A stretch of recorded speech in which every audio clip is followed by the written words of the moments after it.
The Catholic Morning Show. Good morning, one and all. 17 minutes after the hour, and the Catholic Morning Show is grateful to have you. I'm Bo Bonner, your host. Matt Wilkham is co-hosting. Ayden, Pugh, and Alexia Baker producing. All of us happy you are listening here on Iowa Catholic Radio. On the second half of the show, we will talk with Steve Ray, something, of course, you will not want to miss. Just making a news update. I don't say it's breaking news, but just to show listener interaction. Someone pointed out that in their hometown of Port Clinton, Ohio, there's a place called Bellmel's Tavern. They're known for their pizza, and they have a Pizza Bella. The Pizza Bella for $7.95 is a 12-inch flour tortilla, crispy crust with pizza sauce, mozzarella cheese, topped with pizza sauce and mozzarella cheese. So there is a Pizza Bella. So maybe they just slightly changed the name and get the Latin Patriarch in there, and everything is good to go. Let's turn now to our first interview of the day. With us, we have Father Daniel Brandenburg of the Legionaries of Christ. His new book is Leader Like No Other, What Secular Leadership Models Reveal About Jesus. Father, thank you for coming on the Catholic Morning Show. Hey, Bo, it's great to be with you. So let's hear about this leader like no other. Of course, I think many Christians think, of course, Jesus is our leader. But what is it to look at what secular leadership models say in order to get a new glimpse of our Lord? Well, it's certainly really fascinating. I was going through my doctoral studies a few years ago at Creighton University. And after 4 years of study, I realized we hadn't really talked much about Jesus. And it got me curious of what would happen if we took the top 10 leadership models, which are developed in the secular world, and they show us that, the good outcomes that come when you put into practice these leadership behaviors and attitudes and practices. Let's take those top 10 models and see what would happen if we stacked up Jesus against them. It was really, really fascinating. I've been following Jesus my whole life, though. And, I grew up in northern Iowa in Bancroft and then moved to Rodman, Iowa. I don't even know if you know where those small towns are, but, we lived our faith, went to church on a regular basis, and knew lots of things about Jesus. But when you start looking at Jesus from the perspective of the leadership paradigms developed in the secular world, all kinds of new insights come out. I'm very sure many listeners know the small towns you were talking about. We can bring up Iowa. We can get Iowa involved here in a second. But before we get there, so, okay, top 10 leadership models. What is a leadership model? Why is there so many that there's not only more than 10, there's a top 10? And, right. And what does that say about what the secular world is looking for that you see, obviously, most fulfilled in Jesus Christ? Gosh, that opens up all kinds of interesting possibilities. I think ultimately what people are looking for in leadership, and this was borne out in a study from University of Ohio a number of years ago, that did a survey worldwide, all different cultures and places around the world, what were the top leadership qualities people were looking for. And over, at the top of the list, integrity or honesty comes out first, because people are looking for someone they can trust. And that's the foundation for leadership. If you can't inspire trust in people, you're not really going to go anywhere in a leadership. No one's going to follow. And that's the element we find in Jesus Christ in a profound way. And when you look at it from the secular leadership models, it reinforces what we already know by faith about Jesus. I mean, his love for us, his uprightness. He is the way, the truth, and the life. He's not just talking about the truth. He is the truth. And that inspires an incredible trust and confidence in the Lord. Well, one of the things that we were able to look up and see that already you're getting out and talking to folks about that you were looking even at your own organization, for instance, and hopefully, right, this is the idea of a book like this, is when people are able to look at something like this and then reflect on how we as Christians try to be leaders. But you were pointing out that many times people maybe conflate two things with leadership. I mean, many, but one of the main ones is that leadership and authority are often paired together, but they're not necessarily the same. And that this is something that you sort of were able to contemplate and see precisely in your studies for this book? Yeah, definitely. It was actually a big question that I still had pending after finishing the doctoral work. Like, there's so many different definitions of leadership out there, and there are these related concepts like followership, like authority, influence, power, and I was struggling to kind of wrap my own head around them and understand the different factors and how they play together. And in the first part of the book, I try to clarify some of those things and put forward a fresh definition of leadership, but also a model or a paradigm that shows how the interaction of these different elements come together.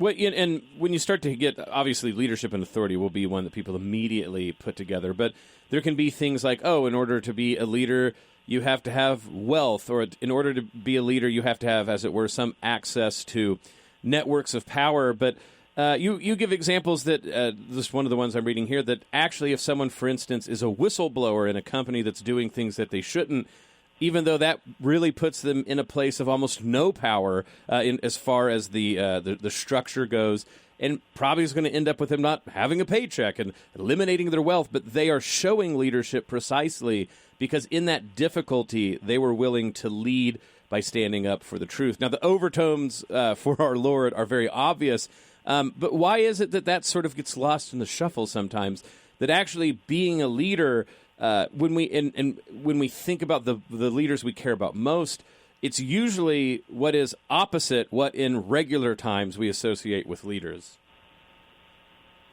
Well, again, there's some really interesting elements here.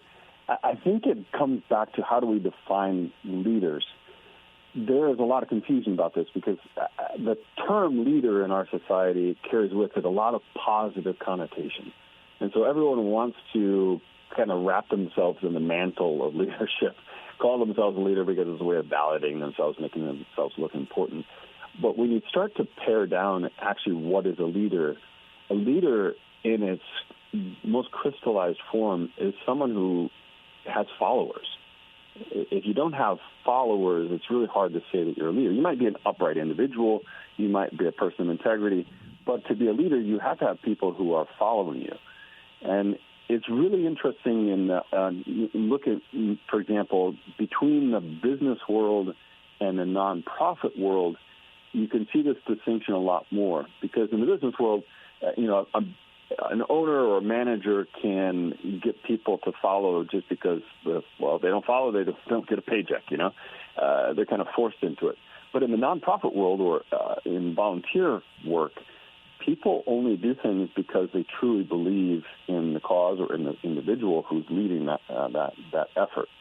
And so the traits of leadership shine actually a lot stronger when you start looking at nonprofit work or in the context of the Catholic Church of leaders within the church.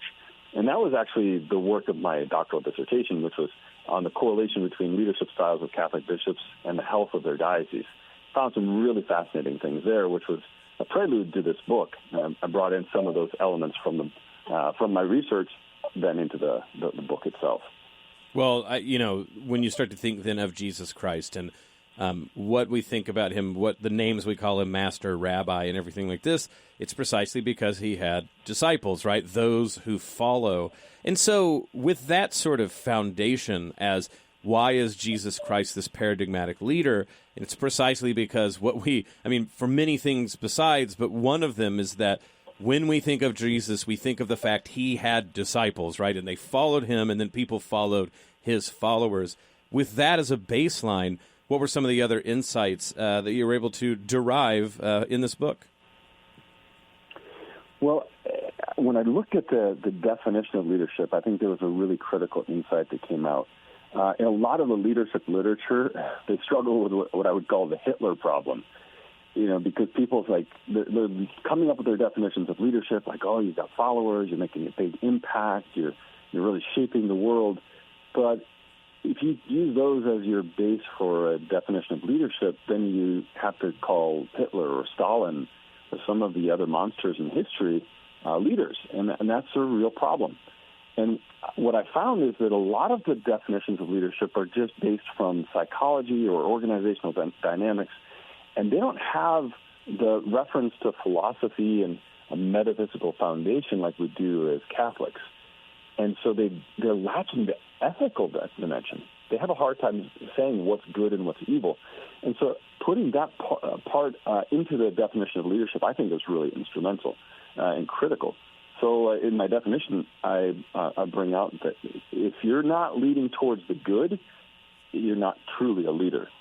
You might be something else, but not a leader in the proper sense. So I think that's one of the contributions that I make.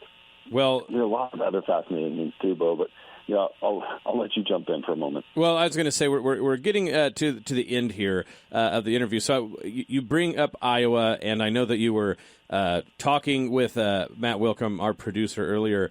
So speaking of leaders, I think you were bringing up football teams. Were you wanting to provide a football coach, maybe, as an example of leadership, or are you going to keep that close to the vest so that all Iowans will buy your book? Close to the vest. It's a little too conflictive right now in the middle of football season. The end of the season. I understand that as well. Well, look, but I actually love sports because in sports you see competition and great leaders that come out all the time, and you can see it in an effective leader as a coach. You can really transform a team.